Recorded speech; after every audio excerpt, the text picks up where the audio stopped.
why nga tuli awo mwana mulenzi yakuba traffic man officer buyimba by the way bwali bungi nnyo bwali buwome nnyo officer omukazi gwenjagala obudde bugenda ate baliwo batadde kaira nange bulwala wa music yafanana bwatyo otandika okutya ku music gwe tulina yes otandika ofuna mu fear nogaba wao twavira ku trap by the way nego olaba ebiseera naye time but yes time n'ebiseera ebyo njagala ojjukire bulungi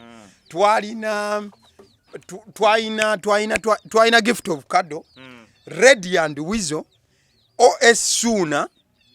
You remember those times nga abayayi we basala omanyi edda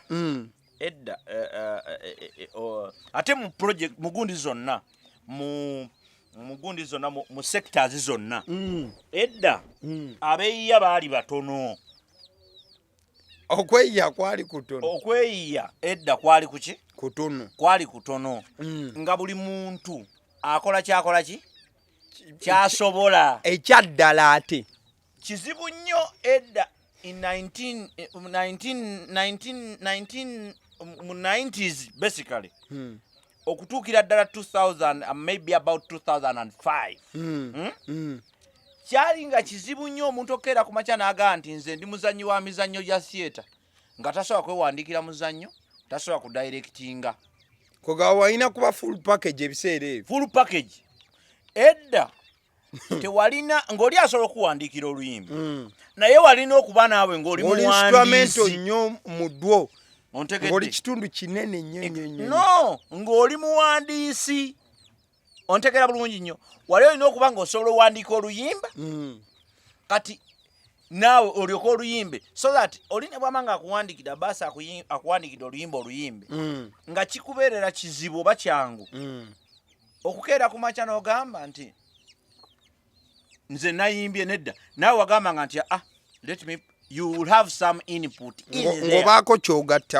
ng'obaako kyogattako so that was now the problem today is abantu bakola tukole tugende nedda abantu bayiriba oli akuba ku buloka ne zigaana n'asuubula ku matooke ne gagaana n'agabalira ku baraga n'ayingira studio bw'ayingira studio ne bamugattira ebigambo awo n'akuba oluyimba Katonda n'amukola ekintu ekibi ennyo oluyimba ne luyitawo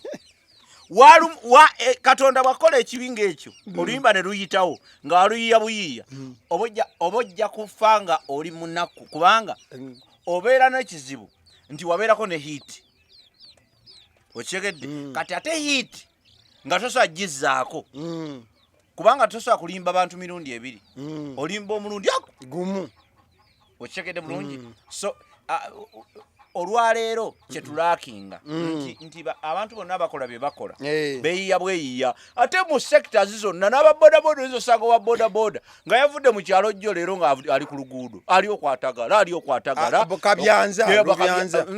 lubyanza kirala lubyanza be bana batabana stage naye ngamba eyeyiye wa boda eyeyiya anoonyeza famire ye kyakulya omusanga omusajja yali musomesa n'asomesa Masaka kati bwe yawulira nga okusomesa kumutamye n'alinnya n'ajja e Kampala n'agenda wali mu bodaboda n'agifuna miliyoni ze 3 n'atandika okuvuga ng'akamanyiimu n'azunga Katonda bwamuyamba n'amalako omwezi nga tebamutomedde kumutta awo abatakyazema kiba kyuma kiba kiyise mu muliro era ng'agamba nti nze mu boda ndikafulu naye nga yavudde Masaka nagaze mu boda ndimmo so ne mu music it's the same story abantu professionals left the industry or they are still there but because they were professional abamanyi bavudde mu industry ekyabajja mu industry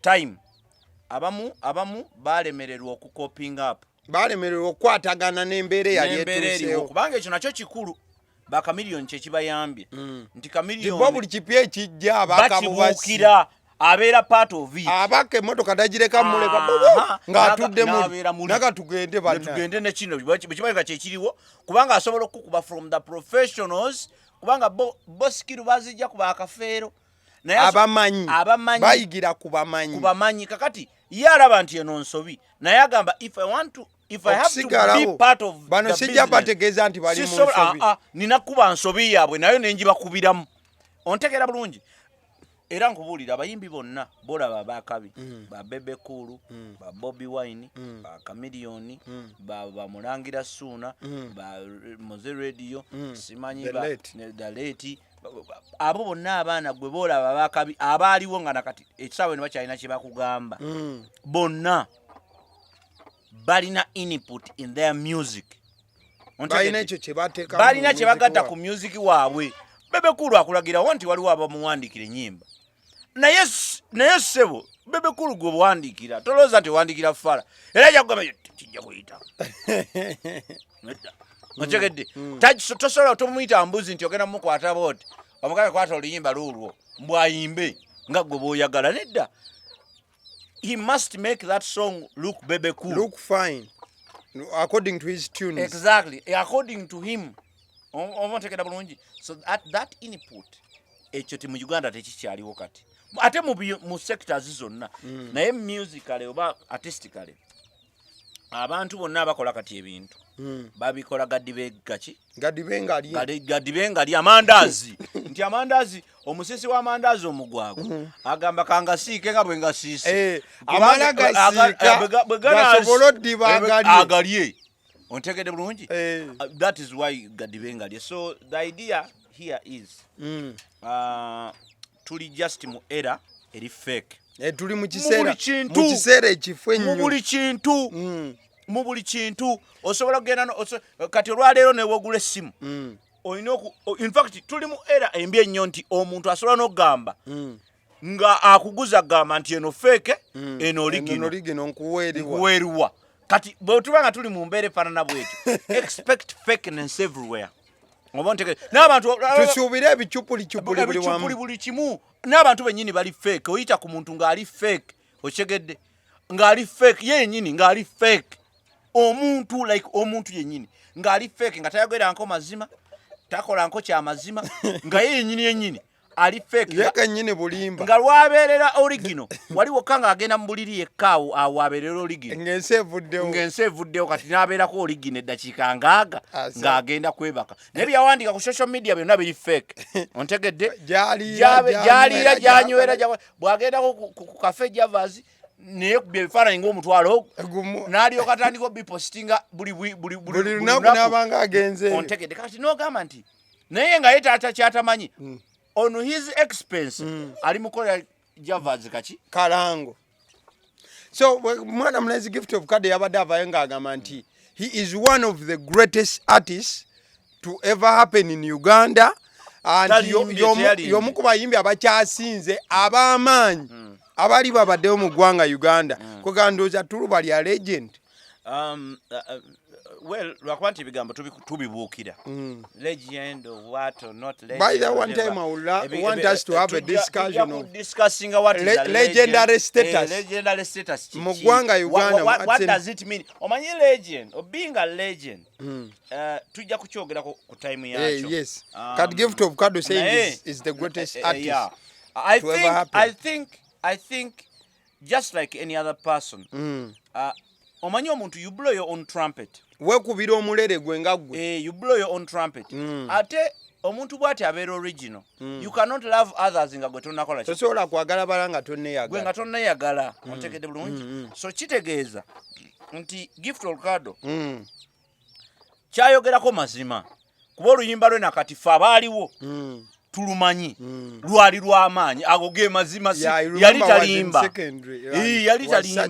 it was a beautiful hit mu Kampala yakuba mu Kampala mu byalo ne yonna yakuba okyegedde ndongeyo yakuba so bwe yayita great artist it is very true ekya legend ale biki byonna yakunyoye what is a legend then you will know legend abeera atya kyegeda so ebyo si bikulu oli asobola okweyogerako n'agamba nze gundi nze the great chameleon yeeyita doctor gundi yeeyita big size kati ebyo byonna those are all moves to blow your own what oli yeeyita mazzi mawanvu those are all words to mean to best explain yourself so ebyo birungi kubanga one biraga nti kyokola okyagala biraga nti kyokola okimanyi era gwomanyi kubanga olunaku olumu gundi yayogera omusajja muyimbi wa reggae Maddox Semanda Sematimba yagamba nti abantu abamu bali babuuza waliwo bantu bangi bali bamubuuza music wo mulungi okola otya nga bajeregerera munyimbo banamawulire okujeregerera kintu kyammwe bamubuuza naye ng'engeri gye bamubuuza balinga abagamba nti omanyi munamawulire babeera naawe akulaga gwosinga ontegedde wadde mulaga gwosinga naye ng'ekyo kyonna ekigendererwa kye kyakulabisa ye afunemu kubanga gwe bona oyogera ekibi ku muntu omulala ajja genda agambe nti musajja akogeddeko bw'ati kakati nga bagezaako mulaga nti Semanda Sematimba nga bagezaako mulaga nti okubye music mulungi nnyo okusinga bannayuganda bonna ontegedde music we yasinga ndo that neninda nnyo mpulire kyaddamu n'agamba nti music wange si yasinga naye music wange namuwa obuki obudde ebwo bwe budde bwe namuwa n'agamba nti obudde bwe nawa music wange bwagenda okumala bwebwe obudde kyekyo kyolaba n'agamba n'ekyo kyolaba nali nsobola okukyongerako singa nakyongera obuki obudde oba ntegereka bulungi so bantu bangi tebamanyi nti ekintu kati ye yakozesa budde but he literally meant yateekamu kingi bantu bangi tebaagala kuteekamu naddala ba artists tebateekamu baagala okufunamu ennyo nate nga tebataddemu obanga tebataddemu kitono obanga ekyo kye basuubira kinene okusinga kye bataddemu kuba ne bayibuli ekyogerako egamba kyosiga kyokola ki kyokungula tosobola kusiga kasooli naye nolowooza nti bwenaba nkungula nja kukungula kasooli wange nfunemu n'ebijanjaalo nedda kyewateekamu kyennyini kyofuna kakati abantu abasinga tebateekamu oba ntegereka bulungi tebateekamu kati kyekiri kye nakuwadde naga nti oli akuba hit nakuba hit song nafuna ne ssente mu byonna byakola mu ssente zafunye mwezi ennyimba nga tebizza mu kiri kyaleeta nga tebizza mu music nkugambye oli akuba hit n'agenda n'agula poloti n'agenda n'agula emmotoka n'agula simanyi biki n'agula akuuma k'emberenge naye nga taguzeeyo yadde gita kituufu kitegeeza nti oyo yali alowooza nti asobola okufuna obufunyi muki mu music kati otasobola kudda oyo tasobola kudda jjukira ne music yakolima oba omubbye gift of card takyasobola kudda kakati ye mbadde mwogerako ku level nti abasajja babateekamu kakati njagala okifunemu eyo perspective gift asobola okudda kuba waali tagendangako oluyimba lwe abalumanyi tulwali tulutegerera ddala buki bulungi naye ayinza okuba time yagamba nti nze let me step aside nga teyabuukira kigaali kiri ekya generation empya yali generational problem waliwo generational problem nagamba ate ekyo mu ati wekiri bikyuka nagamba nti muzina ensi zaffe ezikula misinde ebintu bingi bijja mu kaseera akatono kyovola nti bano abaana bagenda ebweru babonaabona nnyo nti agenda ebweru ng'ategese nti bwenkomawo ne miliyoni zayi 6 ngenda tandika wali akaduuka agenda okutuuka we yali agala otandika akaduuka nga waliwo akeedi n'agetinga confused n'afuuka traveler bwaziri alyako awo sente ze naziri alyako bwasigazawo miliyoni 1.5 ng'agula tiketi ng'addayo Dubai ontegeera kitegeeza ki nti this is how the world is now ebintu bikyuka ku speed mu nsi zino ezikula ate n'obwongo bwo bulina kuba up to speed olw'embeera eriwo era bw'oba oyagala okufuna ssente mu Uganda olina gibeeramu tosobola gifuluma bw'oba ogifulume gifulume ennaku ezi okomewo oba gifulume ekinene ennyo kale gifulume mwezi okomewo kuba woddira mu mwaka nga yakyuka tosobola kusanga kyoya tosobola you will find things ahead. You remember, omanyi development, nasoma community development, so manyi, mu development mulimu ebintu bingi, nitty-gritties nyingi. Naye mu development ekimu kubitawaanya abantu is the levels of consistency. Mu Uganda temulimu consistency yonna. Ebintu okusigala nga bitambulira mu nvuga yeemu. Ontegedde bulungi. Ontegedde.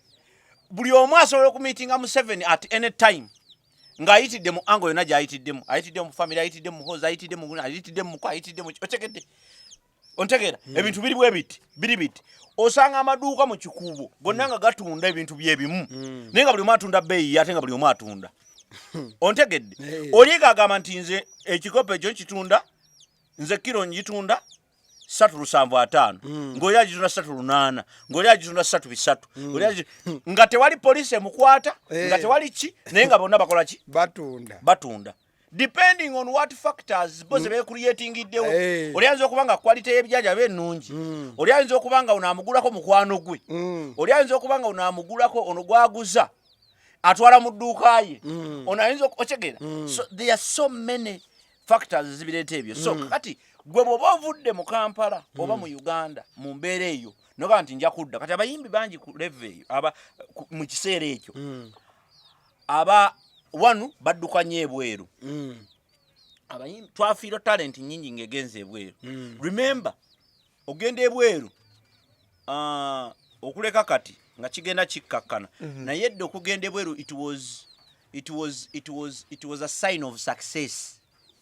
Okugenda ebweru kyali kiraga nti owangudde bwabanga buwanguzi bw'amaanyi. Kwabanga okugamba nti waguze emmotoka oba waguze pikipiki, ontegedde, of which tudde tebikyali. Ate n'ebirala bingi era betulabanga success n'ebijja kugenda nabyo bikola ki bikkakkana. Kati ogenda ebweru lyedda kyamanga kyamaanyi. Ng'ogenda ebweru ogenda okukomawo ku kisaawe osanga bapangisiza abakubi b'eŋŋoma. Ebimuli nga bifuuse ebimuli bakubi b'eŋŋoma, abantu bonna ne betegeka mutabani wa gundi abaasi akomawo leero emmere emiwumbo ne gifumbwa nga tebamanyi gye wagenze wali ogenze kukola ki. But it was a sign omwana yalinye ku nnyonyi. Ontegedde bulungi. So kakati naye ebyo byonna bigenda bikola ki bikyuka. Kakati mu kukyuka kwabyo abantu bangi baabulira mu eyo ango. Era kyobona nti kati ffe tuvaayo essaawa ne tugamba abantu nti guys mulirakisingeemu musaleemu ku puleesa mutaddemu omuliro muli ku mungi.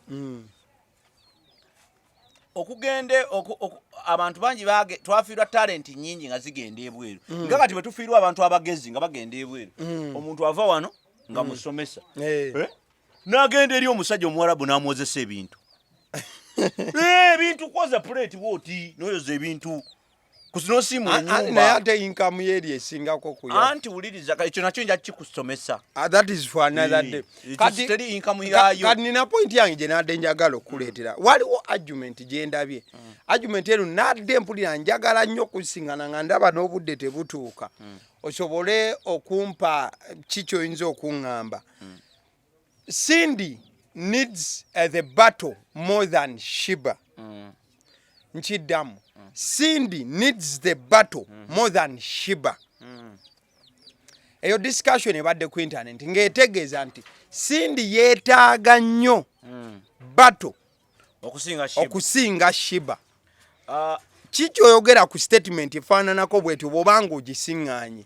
Ekyo kirowoozo kya muntu. Anti ekirowoozo ekyakumuleetinze nnyo ewange. Omanyi mu Uganda tulina challenge. Mu Uganda tulina challenge nti tulina abantu betuwa ebitiibwa oba tulina ebintu byetuwa ebitiibwa. Given our background, given where we are coming from, mukulu tasobya mukulu tasobya ekyo Abasi yakyogedde gundi yakyogedde nti olumuntu wa respect abantu naye nga kyayogedde busa oli akulaba nga we tuli wano kyovula nti ffe tuwa abantu disclaimer nti we are not the custodians of what? Of knowledge. Si ffe basinga okutegeera. Si ffe abasingayo okutegeera. Naye omwera kuba okiteeka mu Luganda kiwulikika bubi nti we are not the custodians of knowledge nti siffe tutereka amagezi custodian ya nti atoolako na butozi ontegedde omukuumi w'amagezi nti siffe ba custodian lwakuba kyobola saagala nnyo kizza mu Luganda kitusiriwaza nti ate kati mutugamba kyo lyayinza okugamba kati mutugamba kyo batemutegeera sebo tutegeera naye siffe tusingayo era siffe bannannyini magezi no siffe bannannyini magezi nti tuyinza okuba twogedde ekigambo nga naawe olinamu kyodabamu nogaa nedda wano ate mugenze bulala it doesn't mean tetutegeera kyetuba twogedde kyetuba tutegeeza kuba tetuli batamiivu ontegedde kyetuba twogedde kyetuba tutegeeza okusinza ku mbeera bwe tugimanyi ne tuba twetegereza experience yaffe because tulina experience mu bintu bino kyetwogerako tukikola ki tetukibuukidde so that point Sheeba point egamba nti Sindi yeetaaga nnyo Bato okusinga Sheeba.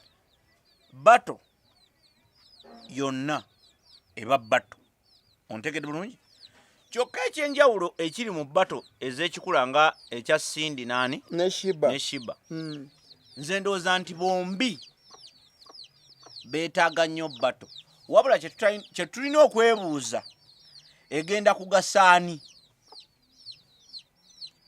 oba otegedde bulungi kubanga lumu Bobi Wine ne Bebe Kulu bakola Bato mubateerawo n'akatimba Bebe Kulu ye nga ye is very calculative and is real ontegedde nti ate yategeera kye yajjamu yategeera nti ali mu music ate n'ategeera music as a business omanyi waliwo kye bagita okumastaringa when you master the art is okay n'okuguka mu then no mastering a business in art those are two different things n'okukuguka mu business ya art abantu bangi bakuguka mu art ne batakuguka mu business ya art okikama otya nti business oli omusanga muyimbi mulungi nnyo naye nga yasinga okuba layisi nga tamanyi we bakikama ontegedde nga muyimbi mulungi ente ya art tamanyi ogikamya otya okugijja mu naye nga yasinga obunaku n'obuuza nayo nennaku emulumira ki because ye yamastaringa kuyimba oba kuzannya naye nga teyamastaringa kujjamu sente mu ebyo byakola mu ebyo bakola kaakati one Sheeba oyinza ogamba nti because bano bombi obalaba these are all lines empologoma nkadde ziteegera kumpi empologoma enkadde eteegera kumpi tegenda kuyiga teyiga nnyo yegambe bwe buyita wano ng'egwawo edda ku kkubo ng'egamba kaninde bwe bunaazibira wajja kuba wakayise wano naye empologoma envubuka oziraba zibuuka ebira nekaba nti kagende kyeke wali mukasaka ayinza okuba wakanga okyegera wekasanga nekagoba kati Sindi ne Sheeba mpologoma nkadde ontegedde Sheeba ne Sindi bombi bayetaaga Bato eno olw'ensonga Sindi ali mu mbeera ani asinga okugyetaaga ku bombi personal se Sheeba support your answer. Why do I say Sheeba? Sheeba muntu wa bivulu. Era ndowooza mu bivulu 15 Sheeba byakola. Sindi akola mu eki? Oba bibiri. Ekyo kikiriza. Ye ratio y'ebivulu nti onafuna 15 onakola ebivulu 15. Sheeba bwakola ebivulu 15. Sindi akola bibiri. Sindi akola ebi. Ontegedde oba ebi. Ontegedde. But she has been relevant from then. Nti si muyimbi nnyo. And Sindi? Sindi. Tayimbira. It is very hard okusanga Sindi e Masaka. Mu mwaka ayinza okugenda e Masaka ndoze emirundi ng'ebiri oba gumu. Sheeba ayinza okuba agenda buli weekend. Oba ntegerako kyengeza kugamba. I'm just saying. Nti bw'oba otambudde mu Kampala ebbanga lye baatimbiranga Sheeba. Walabanga ebipande bya Sheeba 12 n'olabayo ne akasindi aka kam but olina okutegeera yali ayimbira ki ayimbira ani era ayimba atya point kyenye erimu ekyo ejendimu ekyo ani kati kiva mabega kati njala kula bulungi point erimu ekyo nti lwaki kati olowooza nti Cindy atali mukubi wa bivulu nnyo ate ye yeetaaga bateeno okusinga Sheeba omukubi w'ebivulu atabadde takyabikuba kuba Sheeba ate kati yakka takyakuba bivulu kati Sheeba waba takubye ekivulu ayimbirawo ayina bandi gy'omumanyiko Sheeba wa bbaala bivulu bizinesi ye weeri ontegedde bulungi kakati bw'ŋŋamba essaawa eno bw'ate kati Cindy yasinga okwetaaga ekivulu oba olimba Cindy n'awatali kivulu abeerawo kubanga she has mastered her business amanyi bwakuba ebintu bye ebyo ebya bandi bye kubanga alina ne bandi namba set namba Cindy alina bandi teyeetaaga kivulu nti kivulu wano akuba ne kabandike ayinza okuba alina ebbala z'abeeramu nga bamumanyi n'omumanya nti nkubira wano bulongirongi bwe oba woteeri bwe zityo nti nkubira wano era ng'emiliyoni zaawo wazikwaki wazinoga opposite to Sheeba nti ye Sheeba gye bakoma omutimba ye business anti naye gye bakoma omutimba okimanyi nti aba akuŋŋaanya ani anti nkugamba kati ate abadde takyakuŋŋaanya gwe kati olwaleero bw'oyita mu Kampala ndagaayo ebivulu bya Sheeba 3 kale mbulirako ebivulu bya Sheeba 3 bisobola oba gye biri nga situuseeyo anti kati wuliriza lwaki luli wabimanyanga lwaki kati leero tobimanyi kitegeeza takyali relevant nga luli but is still relevant anti wuliriza takyali relevant nga luli yali relevant nnyo kitegeeza nti Sheeba yasinga okwetaaga ki bato yesinga okwetaaga bato adde mu bantu kubanga Sheeba yamuvaamuuko mu bantu era ne Cindy tabadde nnyo mu bantu kyenkugamba nti bw'osanga omukadde awangadde emyaka 10 ne pressure neyakagifuna weeraliikiriranga nnyo eyakagifuna asobola okufa ye kubanga aba tabimanyi ayinza n'okufa ng'alaba naye mpulira omutima gulinga ogusiba okitegedde nti omuntu abadde ne siriimu emyaka 10 aliraikira okusurvivinga gw'abadde ne siriimu emyaka 3 okusinga gwe ow'omwaka oba n'ebyokuyiga bingi by'otamanyi how to manage ate oli yakiraba kya bulijjo gundi Cindy ebbanga lye lyonna ery'obulamu bwo bwa music abadde akuba mu kimpowooze naye nga tava ku mulembe takogga tagejja ontegedde gwe Sheeba obadde wano kakati drastically in 1 year you have gone all the way here ontegedde kati oyagala bata ate noono abaddewo wano kubanga Cindy ye always abadde wano kati Sheeba yazze n'amitinga ono wano kati yazze amumitinze wano kati mbw'ayagala batolinga naye ono alina experience nene wano oba ontegeera kyengezaako okugamba nze in my view kuba kati ekyo kati nze seera kusooka kutegeera explanation ye yakyogedde nti naye nze ano mbadde sigamba yakyogedde just mbadde nkugamba social media discussion kati social media eyigemu ekintu kimu mu kino nze kyembagamba Cindy teyeetaaga bato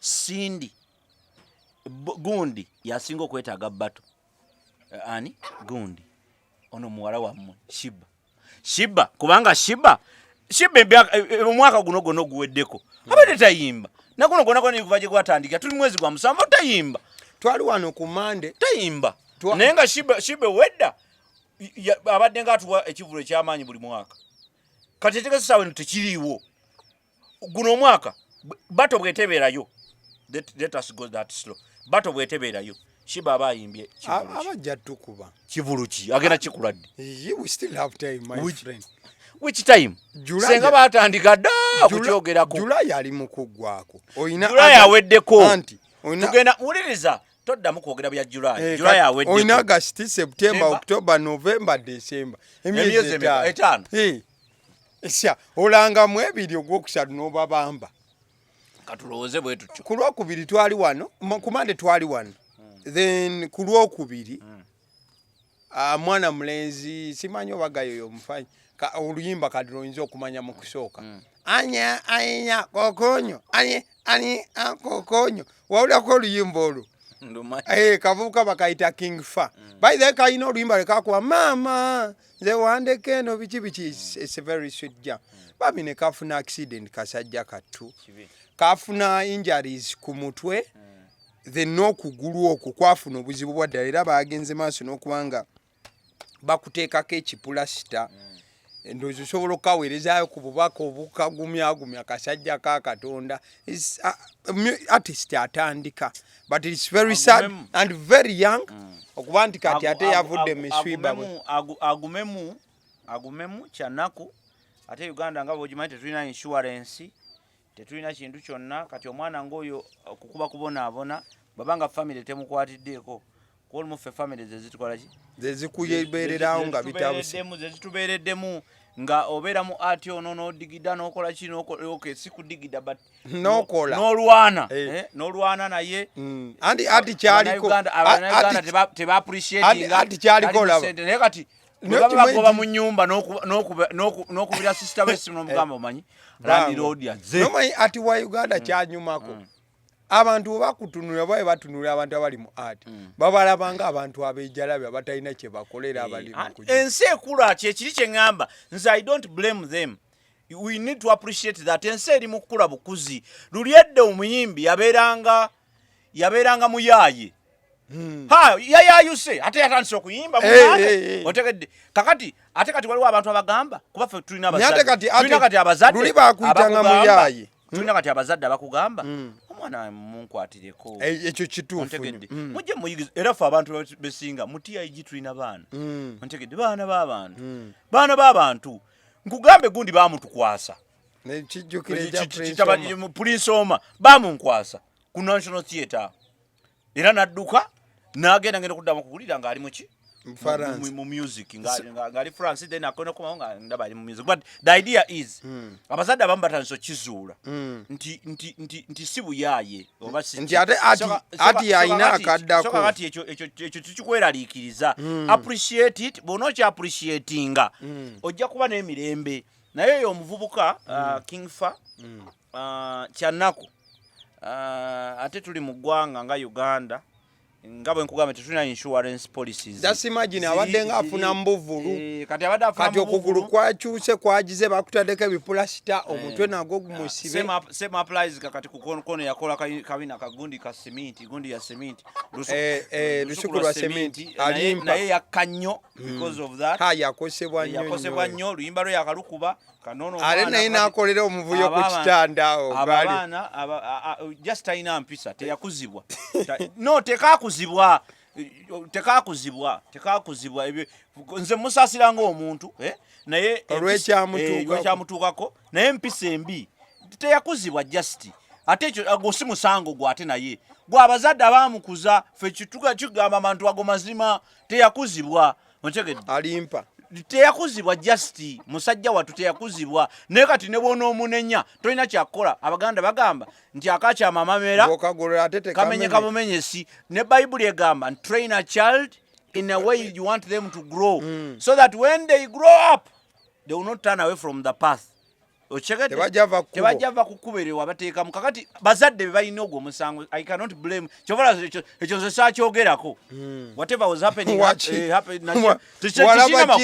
tekirina makulu kubanga Yesu wakunenya yayononekerawa mu society zammwe bamuzaala yajjanga alien nti yajja buzinga alien najja wansi yalina gye yakulira alina family alina mikwano gyalina ki ze tolina kyombuulira ku ekyo it is just the way it is tebalina mpisa because bakuziba tebalina mpisa simple kakati kyembadde ngezaako okugamba ku ekyo nti ebizibu bino bulwe bijja bye bituzaayo kweri ensonga yaani ya copyright nebigenderako ontegedde ne bino ebitongole bijjawo federation twala tugende nti programu zammwe ziri zitya mwami Kenzo mukyala Sindi programu zammwe ziri zitya ku bayimbi bamwe nga bagudde mu emergencies ez'ekikulu ekyo era accident omuntu agifuna ava ku show omwana ngoyo abadde ava ku show kuyimbira bantu bo naawe boyimbira ate muyimbi gwe mumanyi obulungi so what is your plan Onchegedde abaana ngabo abasobola okugenda ne mutwala mu America ne mumujjanjaba nawona. Ontegedde bulungi. Ate n'okweyagazisa abalala abali mu kintu kino okubeeyagazisa bongo. Exactly. So that's for me, that will be my appeal to these organizations ezijja zimerukawo. Eziraga nti ziri ku lw'abayimbi. Ziriwo ku lw'abayimbi. Balina okubaawo ne program eya emergencies ez'ekikulu ekyo, insurance mu mbeera ey'ekikulu ekyo. So organizations kyembasaba kyokka nti let them try something of that nature. Ontegedde bulungi. Otherwise accident tetujja zigana kubeerawo, zikyajja. Ontegedde bulungi. Wabula tulina n'okulabula abantu nti tokwata shows 100. Ontegedde kwata shows 8 ku lunaku lumu, problem nejja. N'olina okudduka ove Masaka kyokka nno gwavuga stretching olusi gwavuga okooye. Kati ate kirala nti olusi abaana abamu fatigue tetwebaka tuokeera ku makya ate ne bateekako ebikuba bibaleke nga bali active. Kati those are all the nitty-gritties of professional art. Ontegedde professionally olina okumanya nti nina shows nina dereva, ye dereva alina kuba soba nga tanywa nga newoba ogamba muganda wange kimala nga ye yakwama nekazenga ndaba omubiri gwe gukyuseemuko salamuko eyo yembeera akuyita kusalamu agatoyo. Abamu bo balowooza bwe batonywedde mwenge kubanga baayiga nti omwenge guliko akantu kano akafuuwamu. That is a topic for another day. A big one. Kakati bo baayiga nti omwenge bagukwata kati bakozesa ebirala, banywa cyayi. Kati waliwo cyayi w'enjayi. Nze nanywa ku cyayi w'enjaye muganda wange namunywa mulungu. Naye navuga emmotoka netolola round about ya gundi ya munyonyo emirundi yengeji nga nonya bunoonya nkwatewa emirundi ngeji nga ntyo kugenda ku Northern Bypass ku express. Kati netolola nali kuba nali njagala nvaawo tewasooka n'opakinga mukonga bekusobera era na parkinga nembuzo wa boda nangamba nga njagala kugenda ku Pagasa nombuza ndiwa nabona naye nga chai wanjaye nanoonya engeri yonna gyenva emunyonyo okutuuka kuba natuuke ku Pagasas waliwo bakyali nemugaba mukola ki okugayi wange ali awo gundi wambwa musawo wambwa nemugamba nyamba detoxify me somehow era nempumula naveyo sandoza nga 9 gwa kiro. Okyegedde kakati kitegeeza yakona akaiso nekakusanya namugamba yena nampa bibi yampa wawa nonywa musawo wambwa oba yampa ddagala yambwa sibaina kumanya. But the idea is that is how bad it is. Kakati olwaleero jukira akuuma kana akapima tekapima mwenge. I'm not saying King Fire yafunye buzibu ekyo, but I'm giving all the factors because tetwagala muntu yenna mulala kugwa mu mbeera yemu. But ebikuba bingi ennaku zino e Uganda tekano kapima mwenge gwokka bwoba onyodde cyayi wanjayi tekamulaba goba wakyayiwo kumba ate oli bubi nnyo nosinga yanywedde bbiya. So kakati kitegeeza nti those are all matters that tulina okutunuulira mu bino ebitongole byaffe bye tukola. Okyegedde mu bino ebitongole byaffe bye tukola twandibadde tulinawo organization ey'abayimbi ngaabo nga balinawo ne group eya emergency Red Cross eyaabwe ey'abayimbi. Okyegedde oba eyaffe ey'aba artists nti nga weeri ebyo bye tulina okutunuulira, so si mmwe kugula Range Rover gula simanyi ziki ebyo byonna biggwawo naye kitagwawo kyekyo nti bwoba olina emergency because you never know. Oyinza gwe obutagwa ku accident muganda wona agwa ku accident nga muyimbi. Ontegedde bulungi. So you need tulina okutandika okulowooza mu bitongole byaffe. This goes to Cindy Uma and goes to the Federation Eddie Kenzo nti mulina enteekateeka mu bintu byammwe bye mukola etunuulidde eriwo ku lw'abayimbi mu mbeera ey'obulamu. Baliwo lw'abayimbi definitely, but eriwo ku lw'obulamu bwabwe naddala mu biseera bya emergency because welfare nobody knows. No totandika kusiriwaza bantu. Welfare in emergency kirala njogera ku insurance y'obulamu nti omuntu asofiirwa omuntu oba ye yennyini ayinza okufa oba ayinza ofuna accident ng'omuntu akutusa amagulu. What is your plan? Do you have a plan in that line? because ebyo bye bitera okususwaza nolaba omuyimbi abadde ayimba bulungi abadde yenoonyeza akasente ke buli weekend afuna emiliyoni z'ettaano esatu kati ataso afuna yadde 10 ontegede bulungi naye alina abaana alina ennyumba y'okusasula alina ebyokukola alina byabadde akola byonna bikomaawo music we waali abadde asobola omuyimba afunye obuzibu so you need to have that kind of setup ekyo mukirowoozeeko bwe muba mukirowoozaako mukiteeke mu nkola kubanga tumaze okulaba abayimbi bangi olwedde bawe bali babonye kati nga kingfa mubeeko engeri gyemukola ki gyemutaasaamu kubanga sometimes abantu abo balaba baba basobola okuwona amangu mu myezi nga 6-7 naye emyezi 6 ng'oli wansi ng'oli muyimbi ng'oli ku stage wuliriza anti kyenkugamba nti bw'oba ne insurance n'oba ne insurance ekyo tekyeraliikiriza nti emyezi 6 organization nga UMA oba federation ya education esobola okugamba nti tugenda kuwa miliyoni 5 buli mwezi bwe tukuwa miliyoni 5 buli mwezi okumala emyezi egyo 6 ogenda okuwa omulwadde bw'oddamu n'owona olina okutukomezawo percentage yaffe oba ya miliyoni 2 ng'otandise okukola ontegede bulungi it is very possible ojja tuddizawo sente zaffe because insurance bwetyo bwekola ontegede sente zaffe ojja tuddiza kati those sectors birina okubaawo by the way bino si byakwogera birina okubaawo binaba byaddala bino byaddala kale nga tuli mu bino byaddala mwana omulenzi yayimba akayimba ako bino byaddala amanyiddwa nga Alien Skin week eno yennyini tuli mu kugizinga yagenze maaso n'avaayo nagamba nti ye ali mu kukuba music wabula bw'aba atunuddemu ng'ayita ku Twitter handle ye even later I saw him speaking nti bw'aba atunuddemu omwaka 2023 gwagenda okoma okuyimba December January atandike ventures endala omuziki ahanginge up boot oyo omwana okuva lwe yajja abadde wabyewuunyo ochegedde is not an usual artist si muntu wa bulijjo is not a usual artist si muyimbi wa bulijjo ate ng'ekyo twakisabadde abayimbi babeere as organized as they come and as organized as they go Alien Skin tabangako wa bulijjo okuva lwe yajja ontegedde naye art ffe tutera okugamba nti any mistake bwe twali tukolanga art nti any mistake and art is a design mistakes nyingi Alien Skin zaakoze naye ekirungi kuffe ziba mistake kuye aba design art we kuba abantu bangi bagamba ebyo biki byayimba okitekedde abamu ne bamuwofalingira n'omuwa ennyimba ez'obwereere ontegedde naye at the end of the day yaliko okitekedde ate balaza abantu bamaze okumulaga because what is art we are reflecting society oba feba artist oba ba artist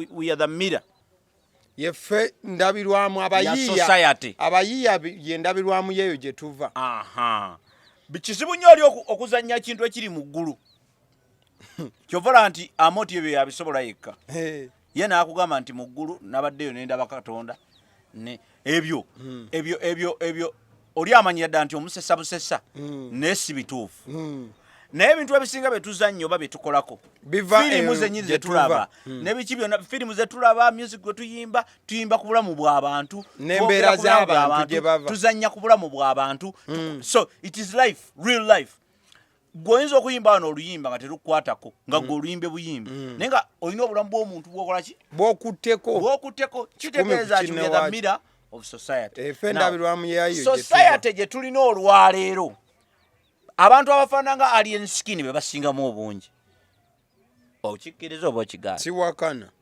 kyovola nti music we akutte nnyo cause akwata ku ffeffe kennyini abalinga ye twavaako dda twazaalibwa kubalumya mitwe abaana bino byaddala abaana bonna be tulina bamaayuufu kakati society bwebanga yavaako kuba kati abantu baviirako ku kyayi luli walowoozanga nti abanywi b'enjaga kati oli akwata fulasika ye n'anywa kyayi mugendera nga takyali wa bulijjo lukyasituka naye ng'anywa caayi kitegeeza nti tuli mu society efaanana ki bwetyo era bw'olaba alien skin oba olaba reflection of our society alien skin akuwa ekifaananyi kya society gye tulimu ontegedde bulungi so kati that's not a problem bw'aba nga ayagala kukomaawo waba ayagala kunnyuka mwaka guno kunnyuka nga bw'abadde ajja ng'akola ebyewuunyisa it's well and good tetulina kye tumubanja annyuke kubanga era bwe yali ajja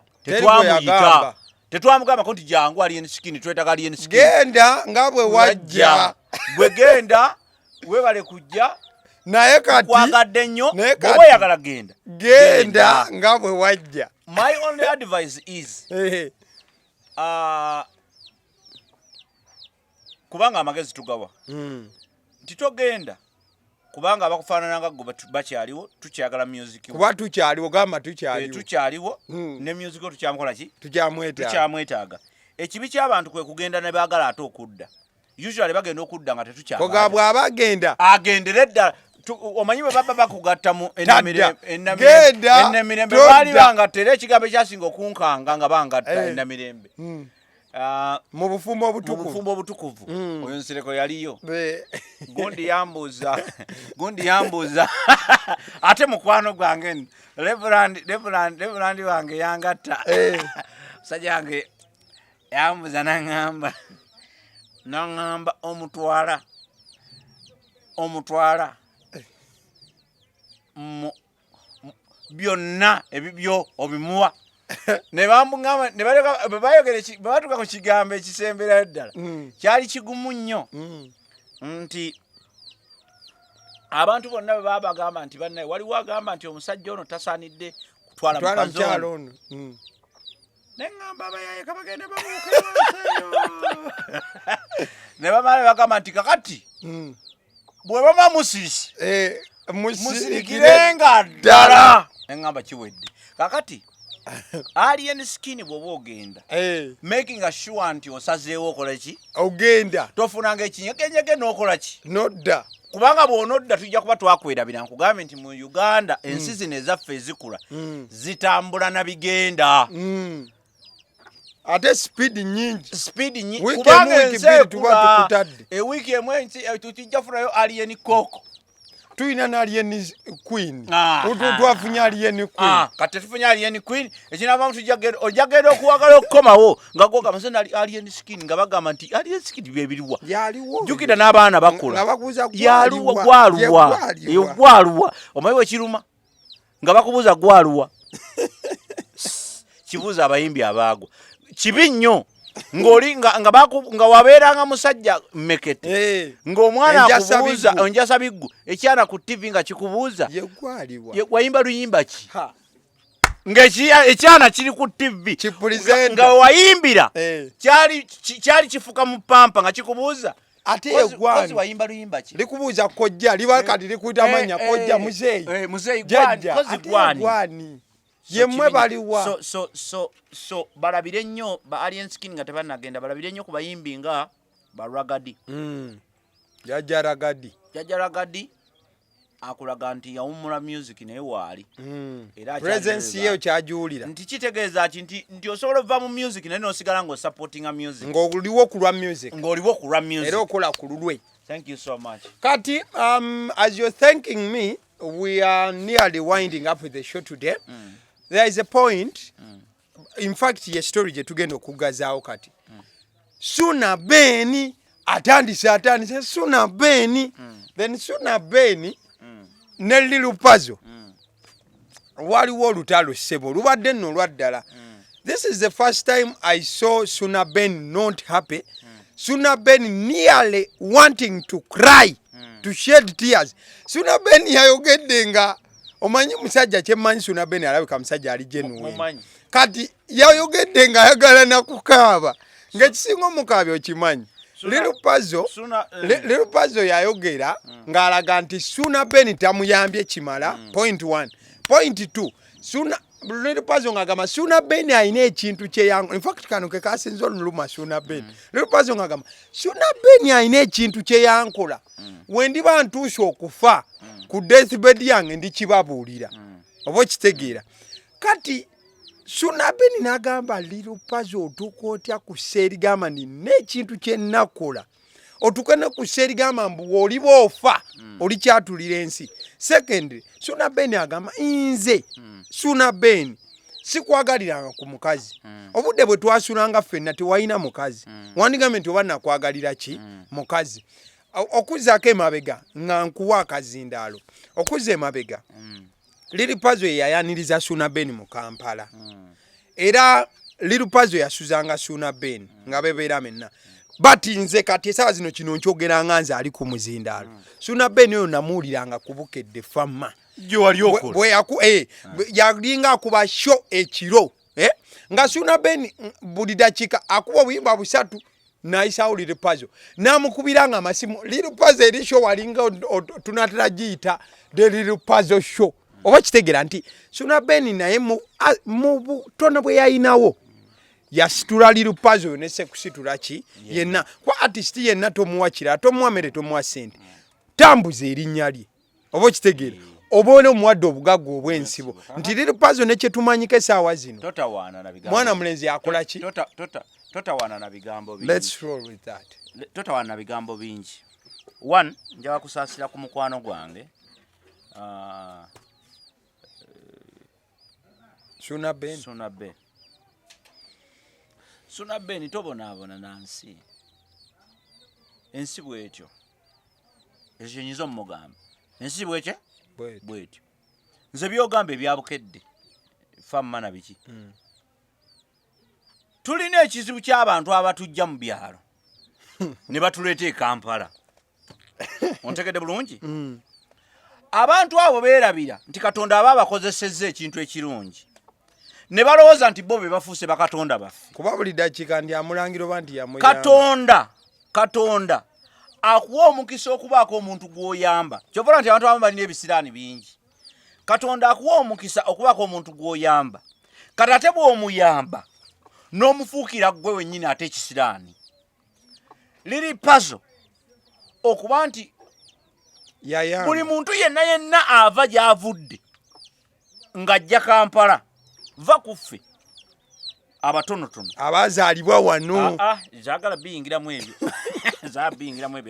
ojja kundeetera obuzibu abantu bajja kunkyawa abantu baagala nnyo ebintu baagala nnyo emboozi z'ennaku amma banne banzaala wala abantu baagala nnyo emboozi z'ennaku bwe boyogera bajja kukutabukira amma nze banzaala wala najjirana ku kimotoka kya menvu akati tulina ekizibu ky'abantu abaleeta bannaabwe mu Kampala abantu abatujja mu byalo ne batuleeta e Kampala oba abantu abatujja mu mbeera embi ne batutuusaako batutuusizza abantu abo baba n'endowooza egamba nti bajja kubeera bamaasita baffe ebbanga lyonna tebajja tufuga bwe tubasukkulumako akatono nga bafuna ensaalwa n'emitima emibi gye tuli obujja nenge kati batandika okugamba ono nadduka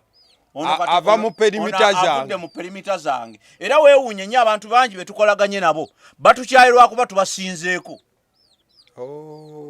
olaba nga bwe tuli wano gwe kati olwaleero ne bukeera ku makya ne nfuna ssente n'enkibamba nnyo nja tandika okuba nga sikyalina budde bwakujja wano ku bizindaalo byo ontegedde bulungi kati bwe nkibamba omanyi kyojja okukola mwana omanyi nsereko ono omusajja mukubire simu tazikwata kumbe ndi ku Serena nasuze ku Serena nina meeting endala ku Protea bwe nava ku Protea ngenda ku Protea abasajja kati nawo mpita ku kizindaalo ontegedde bulungi so life abantu balino kiri kyenkugamba nti people must learn to appreciate others. Abantu bayiga okusiima abalala. Appreciation. Okusiima. Tekitegeeza muntu kwebaza nti weebale. Naye kwa appreciation kitegeeza kukkiriza acceptance. Nti nze naleta in fact Lil Pazo yandibadde proud Nti yaleta eŋŋoma. Yaleta omusajja alese eŋŋoma mu Kampala etusindogomya. Omusajja Abanigeria abajja wano nga baagala Suuna Beni ajja kube. Gwe how silly are you? Not to Katonda omanyi Katonda kyova olaba nti akuba abantu ebisiraani ne tugamba what is wrong. Kwaga Lil Pazo ekisiraani kimukutte. Kati Lil Pazo alina okwetondera abantu. Ontegedde? Gwe Lil Pazo nze wentegerera nti Lil Pazo alimba. Lwaki ojja mu kamera? Otyo. Ono omusajja gwe wamuleeta mu kibuga. Ontegedde? Osobola obula namba y'essimu oba okugamba nti because nze kati omuntu aba yandeeta mu kibuga. Bw'omukubira nti Lil Pazo. Lil Pazo mu yabadde ayogeddemu n'agamba nti nakamukubira essimu 8 nga tazikwata. Ekyo tekiriimu. Anti kakati nze ndi scientific. Ekyo kye nkugamba nti that's why for me I'm scientific. Nze sikolera ku emotions.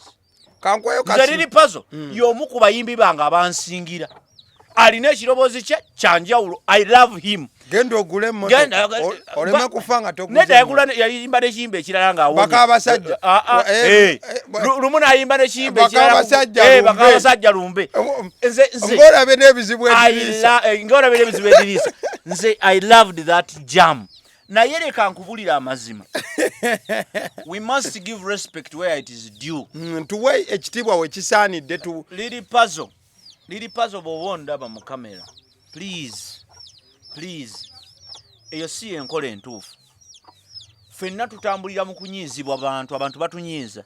Naye kati ebigambo by'oyogera bidamejinga ne reputation yani. Gwe Suuna Beni yadde agalaka. Suuna Beni waliwo abantu bagenda omukyawa. Olw'ebigambo ebifaanana bwe biti. Era Suuna Beni yagambye atenga tetubirinaako proof. Suuna Beni yagambye n'okugamba ekyo ky'oyagala okwogera ng'ofudde kati kanfiirwe erinnya lyange.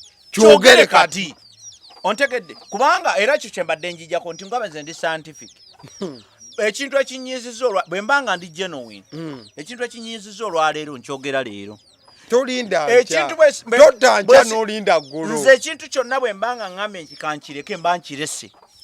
Suuna Beni musajja w'amaanyi naye Katonda olabye nga yasitudde Suuna Beni n'amuteeka wamutadde. Kola ekyenjawulo. Beera respectful eri erinnya lya Suuna Beni lyakoze. Ate beera proud. Abantu abasinga bwe mutasanyukira bannammwe mwe muva ebintu bino byonna ebibi bye tulaba. Sanyukira ku munno. Bw'abanga asobola okukunyiiza. Suuna Beni si Katonda. Asobola okukunyiiza. Bantu bangi ffe tunyiizizza abantu omuli n'abazadde abaffe n'abamikwano egyaffe n'abantu baffe. Ontegedde? Akugambye kola kino n'okola kiri. Agambe nyambako wano n'otamuyamba. Tubanyiizizza. But wekiragira nti onjagala era ofaayo gye ndi is respecting my business. Okuwa ekitiibwa bizinensi yange. Bizinensi yange bantu. Bw'onjijjako abantu. Bw'ojja ku Suuna Beni abantu. Kiriza obagana waliwo abadde obota business. Kati bw'ogitta. For example, if you kill my business, ng'onjogeddeko ebigambo because kino kye twogerako Lil Pazo akimanyi bulungi. Business agimanyi. Kati bw'oyogera bw'otyo ku Suuna Beni, omanyi bulungi kye kitegeeza eri Suuna Beni. Kati gwe tukubale nti oli mulungi nnyo. Gwatasobyanga. Kati gwe kuba yorode ensobi. Kati gwe atasobyanga. Era ekyo nze kiba kimpa ne impression. Naba abagene mu kamera ku bye wabakola. Kiba kimpa ne impression. Nti Suuna Beni talina kye yakkola. Wabula kati gwe olinga agamba nti nange kamufiirize. Ayambuka atya okunsinga? Ayambuka atya n'ayita we yandikomye. Abantu balina okuyiga okutegeera nti omuntu osobola okunsanga nga nze nagamba sigo wandeeta. Ate nange sinze nakuleeta. Bwe tutambulako kye tutambudde ne tubako bwe tutuuse ne twete. Tojja kumpulirako nga nkuvuma. Nti bwe twabeera ku stage yanfuuyira nga so byogera. nti oba yali akola bwati sisobola because nti wetwatukanga okulya yalyanga kingi okusinga nze sewani yange yalekanga bwe twavanga awe teyampanga yadde amazzi oyo gwolaba sisobola byogera okyegedde oba bituufu oba si bituufu sisobola bikola ki kubanga kati tutambula tugenda abantu balina okutandika okuyiga kibayita positivity gwe kibanga ekitiibwa kyokka Lil Pazo kyosobola okufuna mu nsi eno kwe kuba nti watuleetera Suuna Ben tweyanziza era ekyo kisigaze kubanga ti bw'otandika okwogera ebyo tutandika okulowooza newe oyinza okuba wagobayo mugobe gundi oyo bambi Suuna Ben wakati mu busungu kati nga obusungu bumulinye n'agamba nti ojjukira lumu twagenda ku show kyenvudde ŋŋamba mu kutandika kyovula ŋŋamba Suuna Ben eyo yebabeera interview yesembayo okwogera ku Lil Pazo amute naye kanyini naye abireke mwesonyiwe abantu abamu tebajja kusiima tebalisiima era tebajja kusiima kubanga ffe abamanyi nti nno nze Suuna Ben simumanya ata personal mumanya ata personal mulaba ku book and all that but tatulina mukwano but I like him is not your friend but musanga mubongako that seat naye kyenjagala okugamba nti at least abalabye ebbali twalaba nti wakolera Lil Pazo gwe omusajja yamukole ku Suuna Ben okyegera nze nali ndowooza oba Lil Pazo mukubi w'amasimu ku leediyo baki nga kasajja kamunyigira mu buli kadde it is very simple tukite omusajja nga yakuba genda okuba emmotoka agitaddemu ekinyanya ekitungulu kyonna abantu bali just alina just kweyigiriza kubeera mukakkamu tukkiriziganye nti bulijjo wabaawo ekisinga ku kinne waakyo Lil Pazo bw'abanga omusajja ono waliwo engeri gye yakuyisaamu etali nnungi I accept tuli bantu kubanga gundi si katonda Suuna Ben ate nawe Lil Pazo ojja kubeera shocked nga waliwo avuddeyo n'akwogerako ekigambo naganti oli mulumba Suuna Ben ate ffe bewalemesa emirimu wano kakati buli omu ffe gye tuyitira tukalabula abantu baki bangi Suuna Ben ne Lil Pazo ffe tubamanyi nga ab'emikwano naye wabaawo ng'embeera tesobola kutambula mu maaso part ways and mean business otherwise toyino na business ya munno gwe gundi toyino na business ya munno business ya Suuna Ben is way is bwabanga alina kye yakkola nga kituufu alina kye yakkola it is okay mutuulemu kubanga bwobanga tosobola kwogera naye kubanga nze wulira nze omanyi personally I pay attention to details small details mu byeyogedde temulimu kigamba ne muyita n'agaana okujja ne mukubira essimu n'agaana n'enkubira mbazira toni amunoonyeze ne mugamba ne lwaleero mbadde naye biki ne ngerako ku bukedde bw'obanga ekyo tonnakituukako kitegeeza olimba leka nkubuulire kambulire kubule kano Lil Pazo agenda okwogera ebyo nga basisinkanye ne Suuna Ben like 5 days back because Suuna Ben agamba twasisinkana ku Streamline Avenue oba Stream Live Avenue ku studio nga nina omukolera akalango naye yansanga nina obulango buki bungi ne mugamba leka mbazira tonakole nze amagezi ge nsobola okuwa musajja wange oyo Lil Pazo wali okuba endongo yakabi kuba endongo ave mugambo gwe kuba endongo Lil Pazo gundi Suuna Ben kuba endongo Suuna Ben agano gitekamu eminyanya awo tujawulira kubanga ekyo Suuna Ben kyasobola okukolera gwe kuba endongo ogimu ajja gikuteramu ekinyanya kikusuke nako obuwoomi bwe tutyo bwe tulabise olunaku olwaleero ku set every time mbeerawo n'omusajja ono amanyiddwa nga Zinga oba Zinga yaffe tobuzabuza abantu